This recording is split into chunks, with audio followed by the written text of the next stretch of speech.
क्योंकि मीडिया को इसमें क्या इंटरेस्ट है, अखबार वाले ये जो खबर छाप रहे हैं इसके लिए उनको पैसा मिल रहा है। मीडिया में काम करने वाले मेरे बहुत सारे दोस्त हैं। दिल्ली में एक बहुत बड़ा अंग्रेजी अखबार है, उसका एक एडिटर है जो मेरा बहुत अच्छा दोस्त है। मैंने उसको एक दिन पूछा कि तुम्हारे अखबार में 15 दिन से हर दिन हेडलाइन छप रही है कि स्वाइन फ्लू पुणे में फैल गया, स्वाइन फ्लू वहां फैल गया, स्वाइन फ्लू वहां फैल गया, 11 मर गए, अब तक इतने प्रभावित हो गए। ये जो खबर तुम दे रहे हो, इस खबर में तुम मुझे कोई 1, 2, 3, 10, 20, 50 लोगों के नाम दे दो, पते दे दो जिनको स्वाइन फ्लू हो गया है, मैं उनके घर वालों से मिलना चाहता हूं। तो कहने लगे वो नहीं है हमारे पास। मैं पूछा फिर खबर कैसे छाप रहे हो? कहने लगा खबर तो ऊपर से आ रही है। मैं बोला ऊपर से कहां से आ रही है? तुम्हारे ऊपर कौन है? तो उसने कहा मैं तो एडिटर हूं, लेकिन मेरे ऊपर अखबार का मालिक है। आप जानते हैं एडिटर मालिक के नीचे होता है। कहने लगा मालिक के यहां से खबर आ रही है और मालिक के यहां से ये आदेश आ रहा है कि ये पहले पेज पे खबर लगनी चाहिए और ऐसी जगह लगनी चाहिए जहां सबकी नजर पड़ती है। फिर मैंने पूछा इसमें खास बात क्या है जो पहले पेज पे लगनी चाहिए? तब उसने कहा इस खबर के साथ चेक भी आता है, ड्राफ्ट भी आता है, पैसे आते हैं, और जितने ज्यादा बड़े अमाउंट का चेक आता है उतने ही बोल्ड लेटर्स में हम इसको छापते। फिर मैंने पूछा भाई तू ये बता कि कौन देता है ये चेक और ड्राफ्ट? तो उसने कहा एक कंपनी देती है। वो कंपनी कौन है? तो उसने तो मुझे नाम बता दिया, मैं नहीं बताऊंगा आपको। उसने कहा कि एक अमेरिका की कंपनी है, वो हमको चेक देती है, ड्राफ्ट देती है। उस कंपनी का क्या इंटरेस्ट है कि तुमको खबर छापने के लिए पैसा दे रही? तब उसने मुझे बताया, मैं तो हैरान हो गया। उसने कहा कि ये सब खबर जो छप रही है अखबारों में ये प्रायोजित है। प्रायोजित खबर का मतलब समझते हैं? एडवर्टीजमेंट। जैसे जाहिरात छपता है ना, तो जाहिरात के रूप में खबर छपती है, खबर ही जाहिरात होती है। आप इस बात को समझ पा रहे हैं? खबर ही जाहिरात होती है और खबर को जाहिरात की तरह से छापा जाता है क्योंकि उसके लिए पैसा आता है। और जास्ती पैसा आता है तो पहले पेज पे छापते हैं, कम आता है दूसरे पेज पे छापते हैं, और कम आता है तीसरे पेज पे छापते हैं। किस पेज पर छपेगा वो पैसे से तय होता है। और ये जो एडिटर है ये कोई साधारण अखबार का एडिटर नहीं है, हिंदुस्तान में सबसे ज्यादा बिकने वाले अंग्रेजी अखबार का एडिटर है। और वो एडिटर का मालिक उसको आदेश दे रहा है कि ये छपना चाहिए, इसके साथ इतना चेक है, इसके साथ इतना ड्राफ्ट है। तो आप समझ लीजिए कि मीडिया में ये जो छप रहा है ये पैसे की ताकत से छप रहा है, इसमें सच्चाई नहीं है। फिर उसने जिस कंपनी का नाम लिया, मैंने उसको खोजना शुरू किया तो सारी बात समझ में आ गई। ये वही कंपनी है जो स्वाइन फ्लू की दवा बनाती है। उस दवा का नाम है टेमीफ्लू। तो ये जो टेमीफ्लू नाम की दवा बनाने वाली कंपनी है, मैंने इस कंपनी का सारा हिस्ट्री निकाला तो 10 साल से ये औषध बना रही है टेमीफ्लू, लेकिन 10 साल में दुनिया में कहीं भी स्वाइन फ्लू फैल नहीं रहा है। दवा बन रही है, बीमारी नहीं फैल रही। अब देखो इस बच्चे को भी समझ में आ गई बात। अब आप सोचो, दवा बनती जा रही है, हर साल प्रोडक्शन हो रहा है, गोडाउन भर रहे हैं, प्रोडक्शन हो रहा है, गोडाउन भर रहे हैं, बीमारी फैल नहीं रही है तो दवा बिक नहीं रही है। और उस कंपनी के कुछ लोगों ने मुझे बताया कि हमारे पास लाखों लाखों नहीं 10-10, 20-20 लाख टैबलेट्स एक एक देश के गोडाउन में डम पड़ी है। 30 देशों में उस कंपनी का बिजनेस है। भारत जैसे देश में उनकी लाखों टैबलेट्स डम पड़ी है पिछले 10 साल से, और स्टॉक बढ़ता ही जा रहा है। तो उनको अभी ये स्टॉक खाली करना है। ये स्टॉक खाली कब होगा? बाजार में दवा बिके। बाजार में दवा कब बिकेगी? जब आप जैसे लोग वो दवा खरीदें। आप दवा कब खरीदोगे? या तो आपको स्वाइन फ्लू हो जाए तब खरीदोगे, या उसका डर इतना हो जाए स्वाइन फ्लू का कि आपको मरने की बात समझ में आने लगे तब आप दवा खरीदोगे। दो ही कंडीशन है, आप दवा खरीदो। तो उस कंपनी ने ये अभियान चला दिया। अभियान ये चला दिया कि डर पैदा कर दो, मरेगा तो कोई नहीं क्योंकि बीमारी नहीं तो मरेगा क्या? वायरस इंफेक्शन होगा नहीं क्योंकि वायरस ही नहीं है, इंफेक्शन क्या होगा?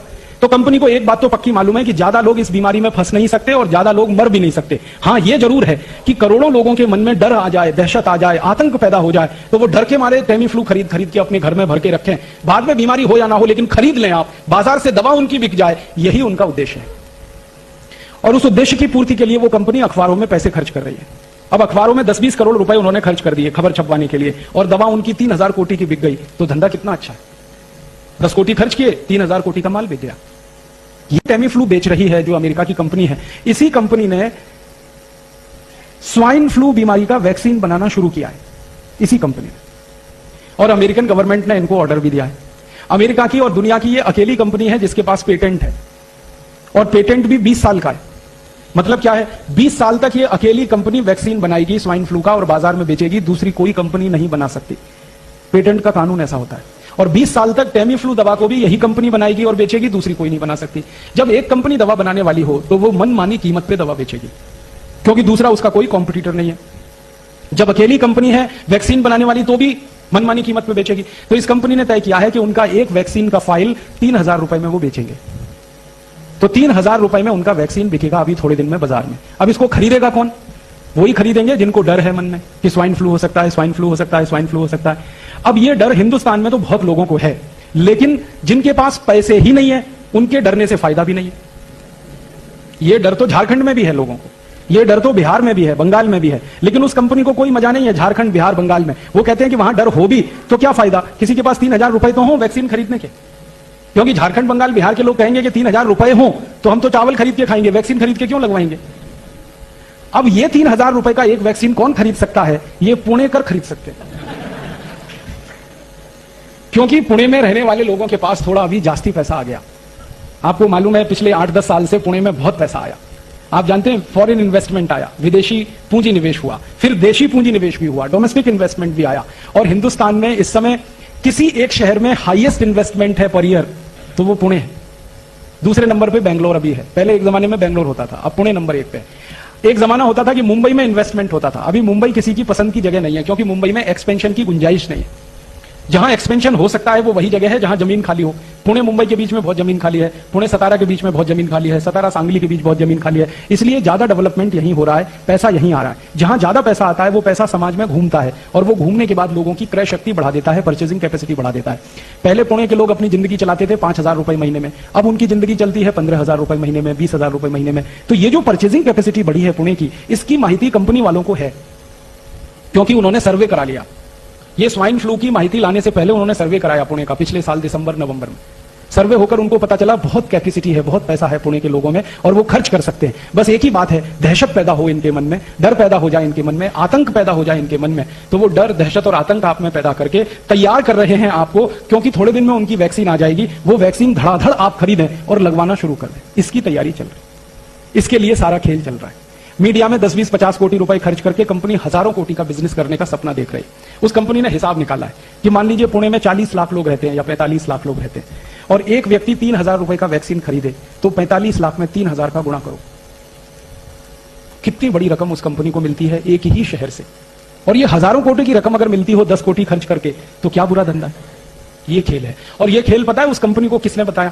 ये कंपनी के अधिकारियों को थोड़े दिन पहले की एक माहिती हुई पुणे के बारे में, और वो माहिती ये है कि पुणे वाले बहुत वैक्सीन लगाते रहते, लगवाते रहते।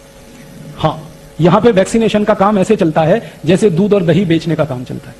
हमारे पुणे में अभी थोड़े दिन पहले मास वैक्सीनेशन का कैंपेन चला, हेपेटाइटिस बी, याद है? हर गली मोहल्ले चौराहे में हेपेटाइटिस बी का वैक्सीन लगता था। Rotary club, Lions club, Rotaract club, Lioness club, Jain संगठन, फलाना संगठन, ढिमाका संगठन, जितनी सहकारी संस्थाएं, सामाजिक संस्थाएं, सबका एक ही काम था, वैक्सीनेशन करो, वैक्सीनेशन करो। क्या हो रहा है? हेपेटाइटिस बी आने वाला है, हेपेटाइटिस बी आने वाला है, हेपेटाइटिस बी आने वाला है। सबसे जास्ती वैक्सीन बिका पुणे में। हम लोगों ने इस हेपेटाइटिस बी के मामले पर एक मुकदमा किया था बंबई हाई कोर्ट में, और जब मुकदमा किया तो अदालत ने आदेश दिया कि इसकी जांच करो, माइक्रो लेवल पे, सूक्ष्म स्तर पे जांच करो। जब जांच हुई तो पता चला कि हेपेटाइटिस बी नाम की बीमारी भारत में होती ही नहीं। बीमारी होती है हेपेटाइटिस ए। हेपेटाइटिस ए माने पी लिया, काविड़ कहते हैं मराठी में आप। तो ये सामान्य काविड़ जो होता है वो हेपेटाइटिस ए है। ये होता है, सामान्य रूप से होता है, बारिश के दिनों में तो जरूर होता है, क्योंकि पानी में गंदगी आने के कारण ये होता है। तो हेपेटाइटिस ए तो होता है, हेपेटाइटिस बी नहीं होता। और वैक्सीन हेपेटाइटिस बी का दिलवा दिया आपको। आप में से कितने लोगों ने लगवाया? देखो यही हाथ खड़े कर रहे हैं सबके सब। और ऐसे ऐसे हजारों लाखों लोगों ने पुणे में वैक्सीन लगवा लिया। दो कंपनियों ने खूब बिजनेस कर लिया, खूब धंधा कर लिया, फिर मुंबई में कर दिया उन्होंने, फिर कोलकाता, फिर दिल्ली, फिर जगह जगह करके हजारों कोटी रुपए लूट लिया। बाद में अदालत का फैसला आया कि जब बीमारी नहीं है तो वैक्सीन क्यों लगाएं। तो अदालत ने आदेश दिया कि अगर कोई मास वैक्सीनेशन कैंप करेगा हेपेटाइटिस बी का तो उसको जेल में डाल देंगे। उस दिन के बाद से सब सामाजिक संस्थाओं ने बंद कर दिया, और उसी दिन से दोनों कंपनियों ने अपना धंधा भी बंद कर दिया। अब वो कंपनी वालों को मैं मिलता हूं, कहता हूं कि भाई अब क्यों नहीं बेचते तुम हेपेटाइटिस बी का वैक्सीन? तो उन्होंने कहा कि अब हमें बेचने की गरज नहीं है, क्योंकि जितना बनाया था सब बेच लिया हम। अब तो कोई नया वैक्सीन बनाएंगे उसको बेचेंगे, अभी तो हमको हेपेटाइटिस बी बेचने की जरूरत नहीं है। तो हेपेटाइटिस बी का जैसे पूरे देश में डर पैदा करके, आतंक पैदा करके सारे देश के लोगों को जबरदस्ती ये वैक्सीनेशन करा दिया गया, उसी तरह की तैयारी चल रही है स्वाइन फ्लू का डर, आतंक पैदा करके सारे देश के लोगों को जबरदस्ती ये वैक्सीन बिकवाना। अब डर मुझे इस बात का है, दुख इस बात का है कि हेपेटाइटिस बी का वैक्सीन तो 500-700 रुपए का होता था, कहीं कहीं पे 1000 रुपए का था। ये स्वाइन फ्लू का 3000 रुपए का है। कंपनी को अंदाजा लग गया है कि 500-700 का वैक्सीन लगवा सकते हैं तो 3000 का भी लगवा सकते हैं, बस डर बचा दो कि तुम मर सकते हो, तुमको ऐसा हो सकता है, तुमको वैसा हो सकता है। तो ये सारा खेल जो है, एक अमेरिकन कंपनी जो बेच रही है टेमीफ्लू नाम की दवा और जो बनाने जा रही है वैक्सीन, उसका सारा पैदा किया हुआ खेल है। अब महत्व की बात जो समझने की है वो ये कि अगर हम इस कंपनी के दुष्चक्र में फंसते हैं तो हमारा हजारों कोटि रुपए का नुकसान होगा आने वाले समय।